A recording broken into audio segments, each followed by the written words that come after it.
Now, do you feel pressure, Jack? Because an entire Yankee universe, they hang on every word from you and Jeff Passan. I mean, does that put pressure on you?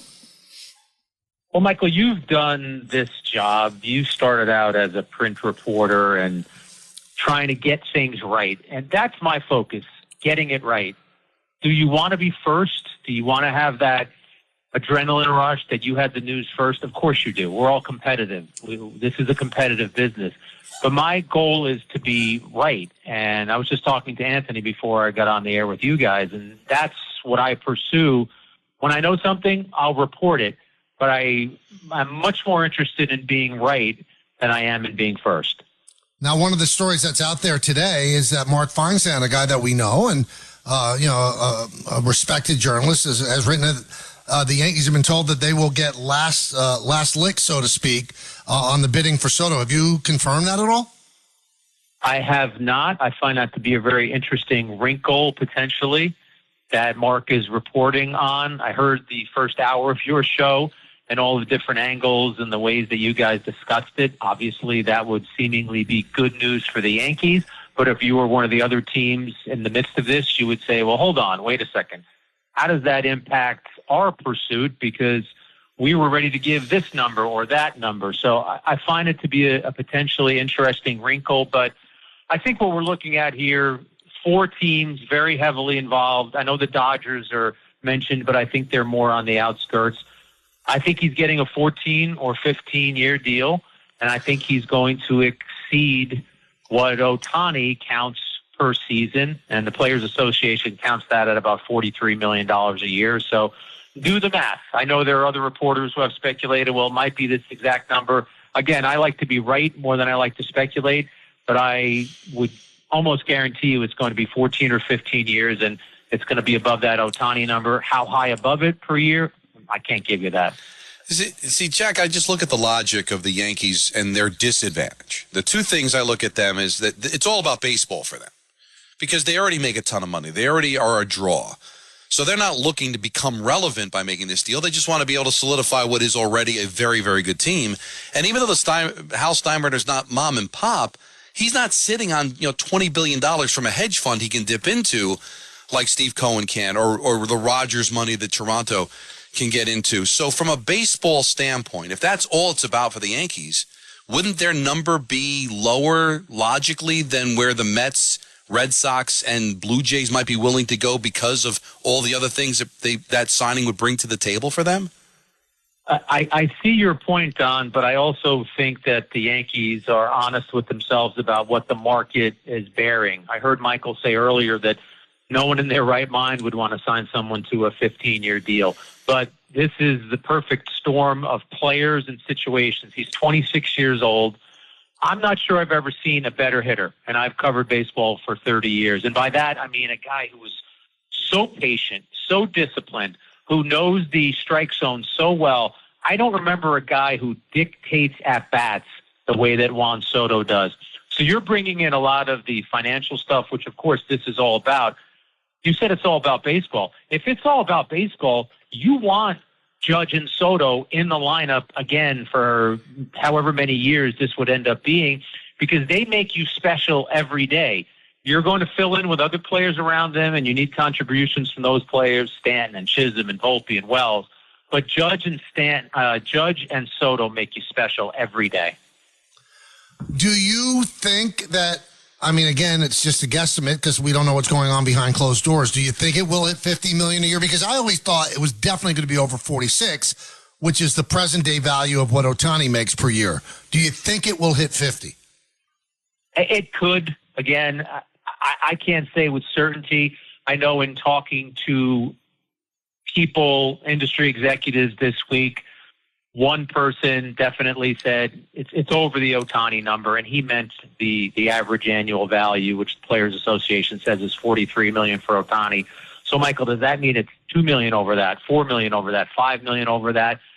I guess we wait and see where the numbers go. Wait, the Ohtani contract, according to the association, is 43, not 46? 46 is the luxury tax hit. Oh, okay. The Players Association sees it at 43 and something, 43 and change. So where does it go? I was told by someone in the know today that it is winding down. You mentioned that earlier. I think a lot of people in baseball, we know who Scott Boras is as an agent and why he is so adept at his job. You want to be able to do this at the winter meetings. You want to be able to announce this when there are hundreds of media types in Dallas, when every team is represented. You've got the biggest prize of the off-season market. Of course you want to be able to present it in Dallas. So I would be shocked if this isn't resolved before the winter meetings end next week. Tom, with Jack Curry of the Yes Network, and I do want to tell everybody that Jack and Meredith Morakovitz and Bob Lorenz will be at the winter meetings for the Yes Network, so we'll have constant updates from them throughout next week. Michael, can I ask a question to the three of you? Sure. I know Jack's a guest, but Jack, you're a friend. You're a friend of the show, for God's sake. In your opinion, I'll start with you, though, Jack. The lengths of these contracts generally, you think, just from a fan standpoint, we always talk about what's good for baseball. Are these like gigantic 15-year deals a good thing, you think, from a fan standpoint for the game of baseball?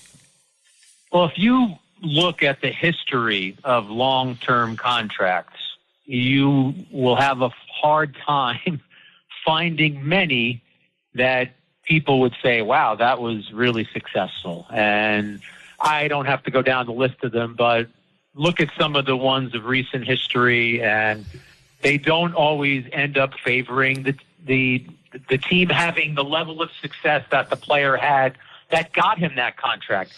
But the player has reached a certain point that there are teams willing to give them that contract. So they've earned that right to free agency. They've earned that right to put themselves out there.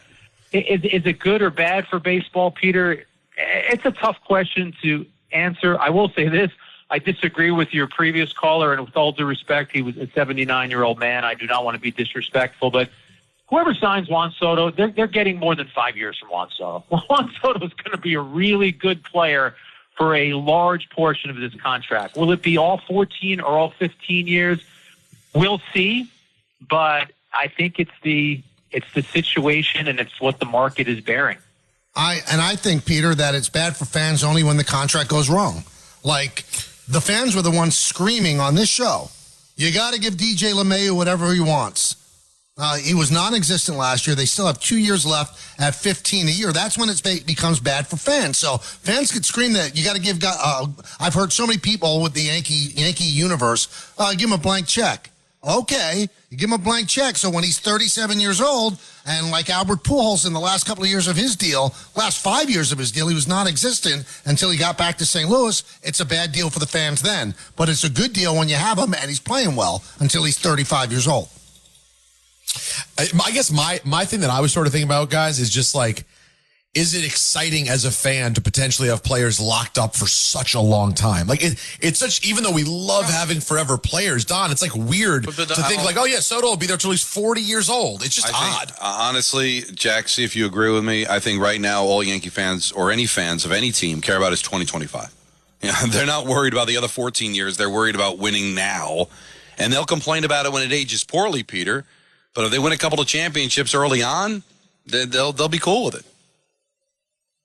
I think Don's right, Peter. And I look at the contract that 13-year deal Bryce Harper signed with the Phillies. Guy's beloved in Philadelphia right now. Well, will that be the case 8 years from now? I don't know, but he's taken them to some high levels. They haven't won a World Series yet, but I think it's it sounds like a cliche, but I think it's the cost of doing business in the baseball world right now. Were you shocked at the money that Severino got? Very from who surprised. He got it? Very surprised, but I think what Oakland is doing right now, understanding that they're essentially going to be playing half of their games, not essentially, they will be playing half their games in a minor league ballpark. If they are to lure any free agents, they are going to have to overpay. I think Severino, who, and I heard you describe him, Michael, and I would agree with you, loved covering him, thought he was a competitive guy and a very liked guy in his own clubhouse.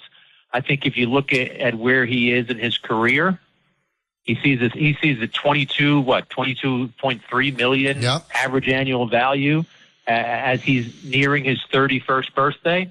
I think he takes that deal and sees where it goes. But yes, a short answer to your question, I was surprised he got 3 and 67. You know what? I was also surprised, Jack. I read that in his career, at the end of this contract, he would have banked $130 million. So he's done pretty well for himself.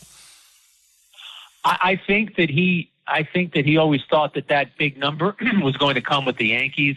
Obviously, the struggles at the end. I mean, he had a 6.5 ERAs last year with the Yankees. So good for him that he's taking that. He took that one bounce back year, threw almost 200 innings for the Mets last year, and got himself a really nice deal. Do you believe that, I reported yesterday about Max Fried, and then Mike Puma in the Post also said that they've had a Zoom meeting with Corbin Burns. Are those plan Bs, Jack, or would those be people that the Yankees could bring in even if they sign Soto?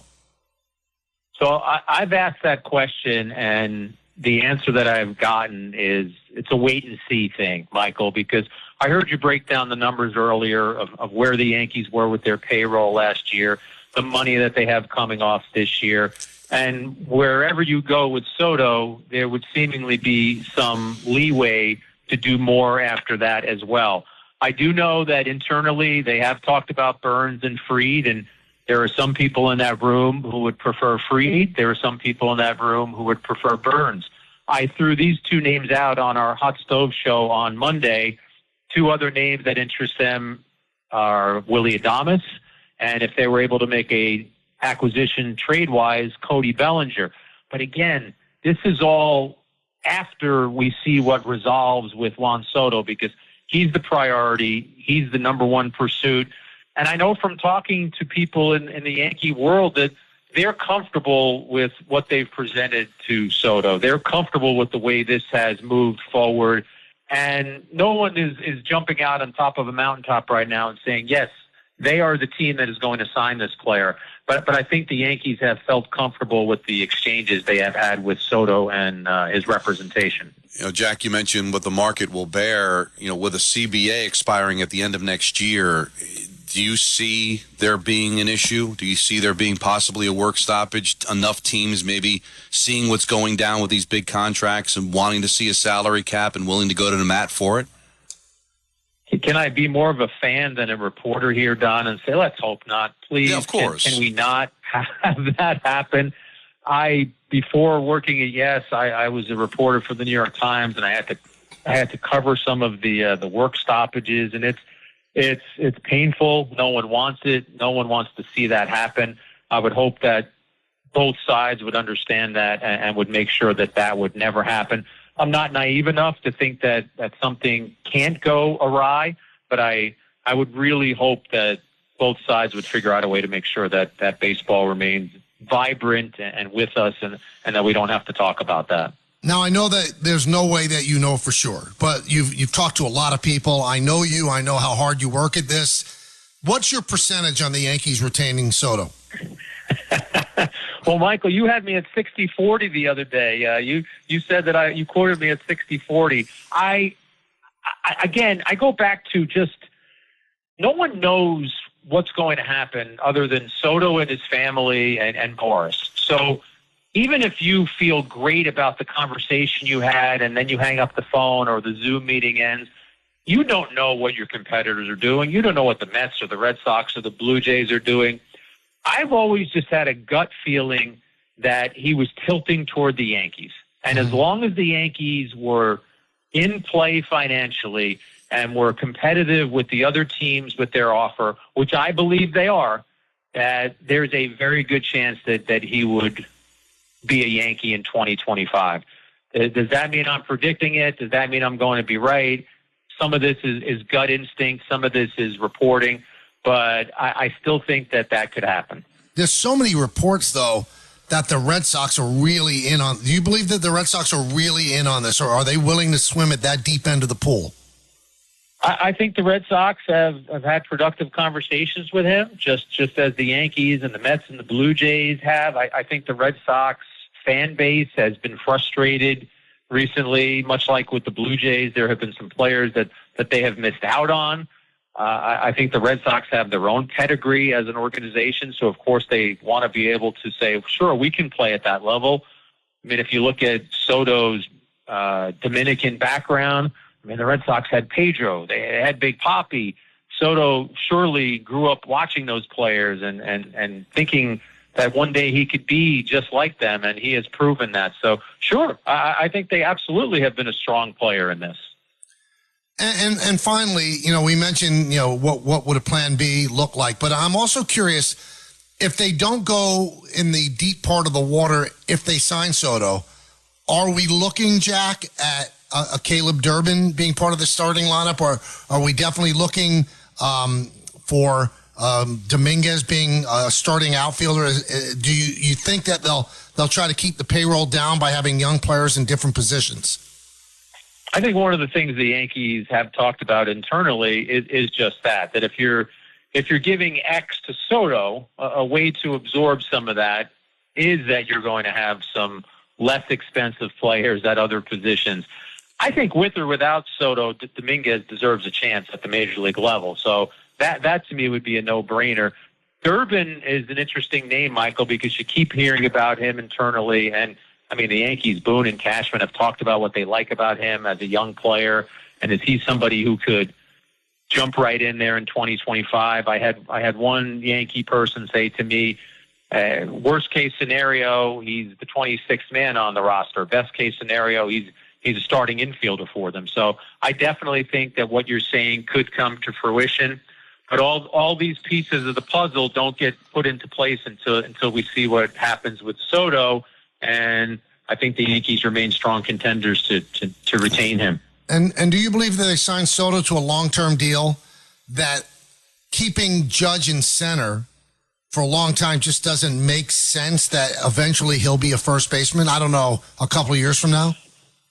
Yeah, he's such a great athlete that not that there haven't been great athletes to play first base. I think of probably one of your favorite players of all time, Michael, Don Mattingly, was a tremendous athlete.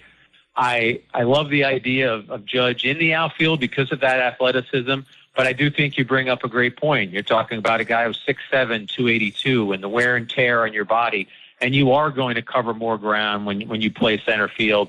And there aren't going to be many DH days for him, though the Yankees will find some because you have Stanton there. So I do think that what you suggested could be an option at some point. Thoughts on the Golden at bat? Don, I don't know how many texts or emails or voicemails you got from friends, but oh my goodness, did that strike a chord? It sure did.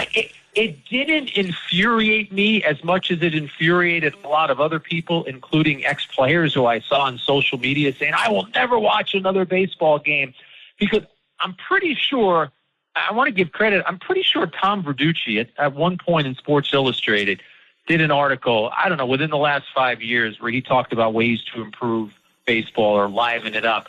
And that idea of being able to have one guy hit late in the game or something like that, I think it was Tom who wrote that. So I would be against it. I don't like the idea of, say, Judge and Ohtani getting an extra 150 at-bats, because they would. You'd make sure that they were always going to get a ninth inning at-bat or an eighth inning at-bat. And what happens if one of them hits 85 home runs? What are you doing to your records? Your records are sacred. What are you doing? Some guy's going to have 780 at-bats. So I don't envision it happening, but I was not as apoplectic about it as some others were. Well, you said it so much better than I did, Jack, because, listen, I was, defending Manfred. He has a right to throw things out there as a commissioner. And I said I wouldn't like it, but it just doesn't drive me crazy. And now I'm the worst human being who ever lived. Yeah, but that's also because you are the worst human being who ever lived. But don't you? Be so. Yeah. But don't you guys agree? Like, when you think about it in context, and I'm not saying it's not a big deal. Like, it would certainly be a big deal. And Jack, I'll tell you, I like it. I think it would be really fun.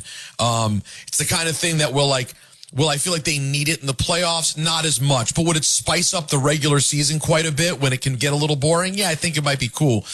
But guys, fundamentally, you realize how much bigger the three-point line was to basketball than this would be? There was only one shot previously. They added an entirely different value to a shot that had never existed. And Michael, we talked about it recently. Yes, the game has suffered some recently, but frankly, that's more because of analytics than the existence of the three-point line. And this would be a big deal, but it wouldn't be a game-changing deal to the level of the three-point line in basketball. I don't know. That's a good question. It can't be. It wouldn't be used enough. The three-point line literally, Don, it changes every possession of the game. Well, in closing, Jack, Ruben Sierra, who's become very active on X. Big fan of the show. He is. And, Talking Yanks just said that you said on the show that Juan Soto expected a 14, 15-year deal exceeds $43 million AAV. And Sierra writes, I think he wants to be a Yankee. Wow, Ruben Sierra. Yeah.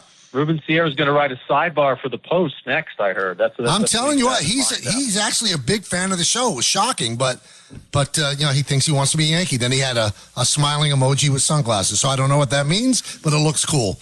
Jack, we appreciate it. I know you're probably looking down at your phone constantly, see what's going on. Thanks for coming on with us. Always a pleasure to talk to all three of you guys. Thanks so much. Thanks, man. So that's Jack, Bob Lorenz, and Meredith Morakovitz will be going down on Sunday to